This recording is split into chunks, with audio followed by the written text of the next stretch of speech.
ರಾಜ್ಯ ಗ್ರಾಮ ಆಡಳಿತ ಅಧಿಕಾರಿಗಳ ಸಂಘ ವತಿಯಿಂದ ಇಂದು ಹಮ್ಮಿಕೊಳ್ಳಲಾಗಿರುವ ಈ ಒಂದು ಪ್ರತಿಭಟನೆ, ಈ ಒಂದು ಶಾಂತಿಯುತ ಪ್ರತಿಭಟನೆ ನಮ್ಮ ಗ್ರಾಮ ಆಡಳಿತ ಅಧಿಕಾರಿಗಳ ಸಮಸ್ಯೆಗಳ ಬಗ್ಗೆ, ಅವರಿಗೆ ಒದಗಿಸಲಾಗ್ತಿರುವ ಸೌಲಭ್ಯಗಳ ಕೊರತೆಯ ಬಗ್ಗೆ ಈ ದಿವಸ ಒಂದು ಶಾಂತಿಯುತ ಪ್ರತಿಭಟನೆಯನ್ನು ಹಮ್ಮಿಕೊಳ್ಳಲಾಗಿದೆ.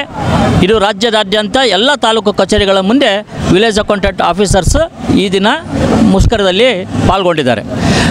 ಬಹುಮುಖ್ಯವಾಗಿ ಈಗ ಆಗ್ತಾ ಇರ್ತಕ್ಕಂಥ ಬದಲಾವಣೆಯಿಂದ, ಡಿಜಿಟಲೈಸೇಷನ್ ಆಗ್ತಾ ಇರೋಂಥ ಬದಲಾವಣೆಯಿಂದ ಸಾಕಷ್ಟು ಆ್ಯಪ್ಗಳನ್ನು ಕ್ರಿಯೇಟ್ ಮಾಡಿ ಸರ್ಕಾರದ ಯೋಜನೆಗಳನ್ನು ಜನಸಾಮಾನ್ಯರಿಗೆ ಒದಗಿಸಲು ಸರ್ಕಾರ ಯೋಜನೆಗಳನ್ನು ಹಾಕ್ಕೊಂಡಿರ್ತದೆ.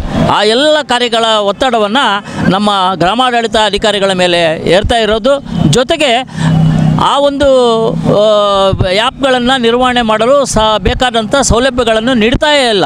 ಆ ಒಂದು ಹಿನ್ನೆಲೆಯಲ್ಲಿ ನೀಡಿದಂಥ ಟಾರ್ಗೆಟನ್ನು ರೀಚ್ ಆಗಲಿಕ್ಕೆ ಕೂಡ ಸಾಧ್ಯವಾಗದೇ ಇರೋ ಹಿನ್ನೆಲೆಯಲ್ಲಿ ನಮಗೆ ನಮ್ಮ ಗ್ರಾಮಾಡಳಿತ ಅಧಿಕಾರಿಗಳಿಗೆ ಭಾಳಷ್ಟು ತೊಂದರೆಗಳಾಗ್ತಾ ಇದ್ದಾವೆ. ಆ ತೊಂದರೆಗಳನ್ನೆಲ್ಲ ನಿವಾರಿಸಬೇಕು.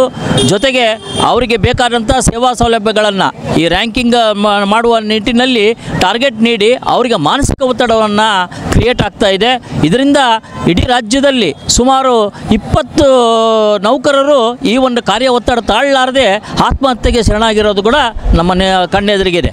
ಜೊತೆಗೆ ನಮ್ಮ ಗ್ರಾಮಾಡಳಿತ ಅಧಿಕಾರಿಗಳಿಗೆ ಬೇಕಾದಂಥ ಸೌಲಭ್ಯಗಳನ್ನು ನೀಡ್ತಾ ಇಲ್ಲ. ಅವರು ಟೆಕ್ನಿಕಲ್ ಕೆಲಸ ಮಾಡ್ತಾ ಇದ್ದರೂ ಸಹ ಒಂದು ತಾಂತ್ರಿಕ ಹುದ್ದೆ ಅಂತ ಪರಿಗಣಿಸಿ ಅದಕ್ಕೆ ತಕ್ಕಂತಹ ವೇತನ ಮತ್ತು ಭತ್ಯೆಗಳನ್ನು ನೀಡಬೇಕಾಗಿರೋದು ಸರ್ಕಾರದ ಕರ್ತವ್ಯವಾಗಿರುತ್ತದೆ. ಆ ನಿಟ್ಟಿನಲ್ಲಿ ಸರ್ಕಾರವನ್ನು ಒತ್ತಾಯಿಸಲು ಈ ದಿನ ನಾವು ಈ ಒಂದು ಪ್ರತಿಭಟನೆಯನ್ನು ಹಮ್ಮಿಕೊಂಡಿದ್ದೇವೆ. ಇದು ಈ ದಿವಸ ಒಂದು ಪ್ರತಿಭಟನೆಯ ರೂಪ. ನಾಳೆಯ ದಿವಸ ಜಿಲ್ಲೆಯ ಎಲ್ಲ ಗ್ರಾಮ ಆಡಳಿತ ಅಧಿಕಾರಿಗಳು ಜಿಲ್ಲಾಧಿಕಾರಿಗಳ ಕಚೇರಿಗಳ ಮುಂದೆ ಈ ಒಂದು ಪ್ರತಿಭಟನೆಯನ್ನು ಮುಂದುವರಿಸಲಿಕ್ಕೆ ನಾವು ಯೋಜನೆಯನ್ನು ಹಾಕ್ಕೊಂಡಿದ್ದೇವೆ.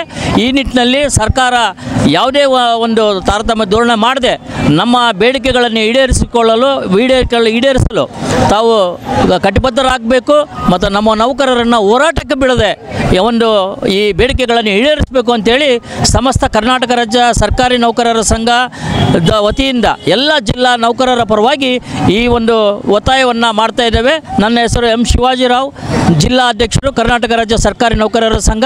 ಯಾವತ್ತೂ ನಮ್ಮ ನೌಕರರ ಬೆಂಬಲಕ್ಕೆ, ಅವರ ಸಹಕಾರಕ್ಕೆ, ಅವರ ಹೋರಾಟಕ್ಕೆ ಜೊತೆಯಾಗಿರ್ತೇವೆ ಅನ್ನೋ ಮಾತನ್ನು ಈ ಸಂದರ್ಭದಲ್ಲಿ ಹೇಳ್ತೇನೆ. ಬಳ್ಳಾರಿಯ ನಿರಂತರ ಸುದ್ದಿಗಾಗಿ ಬಳ್ಳಾರಿ ಬೆಳಗಾಯಿತು ಚಾನೆಲ್ನ ಸಬ್ಸ್ಕ್ರೈಬ್ ಮಾಡಿ ಹಾಗೂ ಬೆಲ್ ಐಕಾನ್ ಒತ್ತಿ.